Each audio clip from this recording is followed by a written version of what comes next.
Nunca me he sentido excluida de alguna manera por ser chica encima de la moto. La verdad es que no. En los circuitos siempre una más, y lo mismo en el mundo de la competición como en la carretera. En la carretera hay un mogollón de compañerismo y entre nosotros nos ayudamos mogollón. Pero esa sensación de vulnerabilidad que yo he sentido encima de una moto, o sea, de no ser nada, porque realmente a tanta velocidad, o sea, tu cuerpo es como una pluma.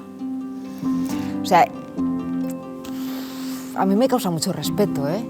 Sí, la verdad es que somos bastante vulnerables, pero de verdad que la moto no quiero que la gente lo asocie con peligro.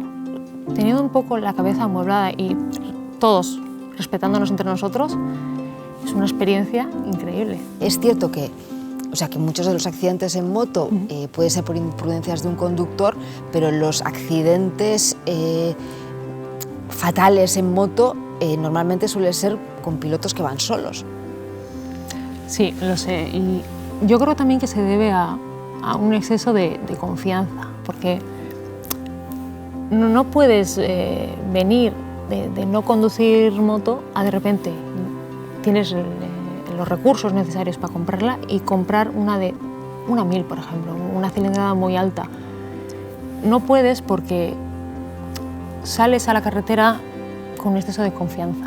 Piensas que controlas la moto, que puedes ir un poquito más ligero en este lado o tomar la curva de esta manera y que no va a pasar nada, te crees Marc Márquez. No puedes porque va a llegar a un punto en el que vas a necesitar esas habilidades que realmente no tienes.